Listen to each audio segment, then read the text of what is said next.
So we've got Dura versus the 105. We're going to weigh it out. So first we'll go with the 105. Excuse the camera work here. It's professional. So we've got 354 for the 105, 5800. 354. We have the Dura 305. So we're saving 49 grams, and these you get for about 120 bucks. These are going to be like at least 500, 4 to 500, maybe even more. Chain rings. I'm using some absolute black here, a 4036. And we see they're 127 grams.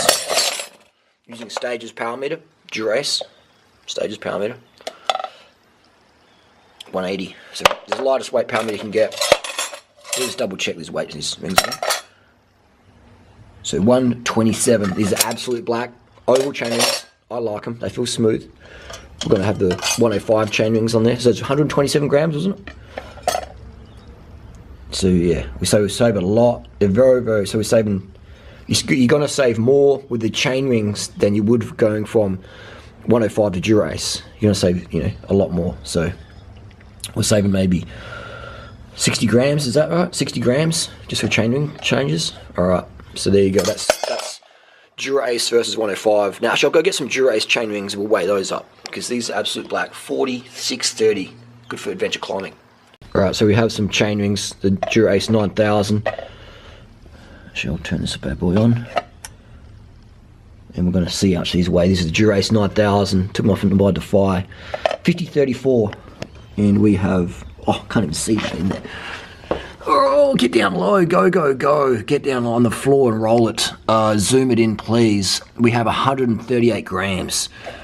It was 138 grams. So the absolute black rings are absolutely the lightest you're going to be getting. So there you go. And they shift really good. Alright, so, and for total transparency, Absolute Black did send me these out.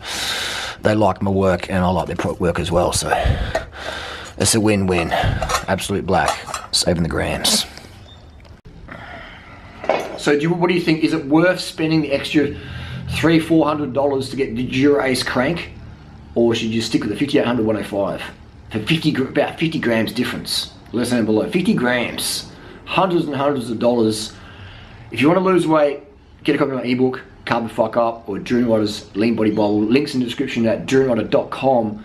You'll lose kilos, and it'll cost you less than 50 bucks. Or you can spend hundreds of dollars to save 50 grams on a pair of cranks. Insane, isn't it? There you go. High carb, low fat vegan. It works. Durianrider.com. That's your question answered.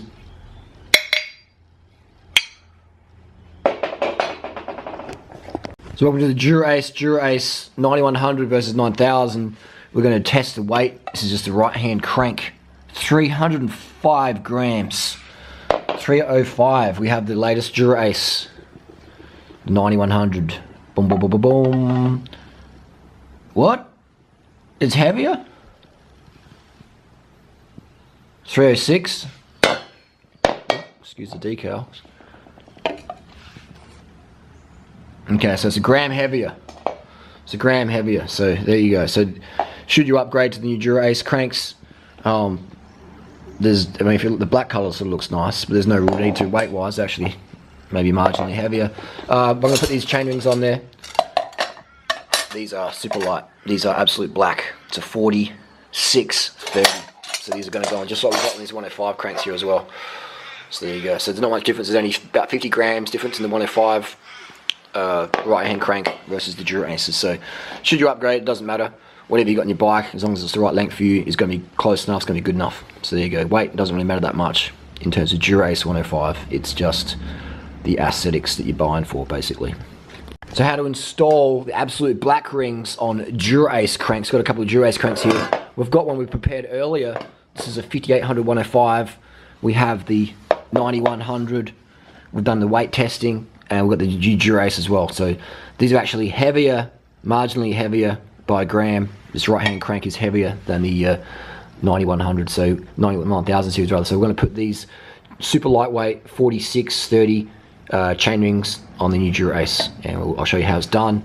So what you want to do is you want to have this curved bit here, this curved part of the chainring. See, it's got a little curve, like shaved off. I'll show you here. So this one where my fingers are here. This is, you want to have it top right. All right. So your crank's painting forward like that, and it's going to be in the top right. So if I've got a crank here, this Dura Ace crank, we know that this little curved bit is going to sit on top there. Yeah. So it's on the top. All right. There you go. And that's how you got it. And obviously this pretty design is facing outwards, facing the viewer, and then you have the inner crank, the inner chainring crank. We have the inner chainring, also has a little indentation on there. All right, so that's going to go behind. I'm going to put that behind the crank arm. So it's under my finger right now, and it's going to go behind the crank arm. And then you notice in these chainrings, they have these little, little nodules, little lumps, little lymph nodes, and so these lymph nodes go into the crank. All right, so they go in. So we're going to find that little lump. There's that lump there. Put the little lymphs in there, and they're going to go in on top of that. So I'll show you how it should look. So you have that space there. See that little gap? Zoom in on here. Oh, $800 camera. You think it would be a little bit quicker. You think it would be a little bit quicker. And but anyway, so there you go. So that's how it's meant to look. All right, you want to have that gap there. All right, and then the chainring is going to go on like that. Oh, it looks like this. Beautiful. All right, so you see that? There you go. That's the finished product. So it's like that. And that curved bit, you see that? The curved bit at the top, just like that's how it's going to look. And then you've got fat and skinny bolts. All right, fat and skinny. One's a T30, one's a T25 to tighten it up. Little torque thingies. I prefer Allen keys, it's a bit easier, but. There you go. So it's a T30 and a T25. Tighten them up. You got a big one, big one. It's pretty simple because the holes on these chain rings it's pretty easy. You can't really get that wrong, can you? Got a small hole. You've also got a big hole. All right. So you put the big screw in the big one, little one, little one. It's pretty straightforward. And then that wavy bit. See that little wave one there? See that there? So that's sort of like buffed off. Then that goes at the top right. There you go. If you have any questions, hit me on the comment section down below. I'll help you out, but that's how it goes.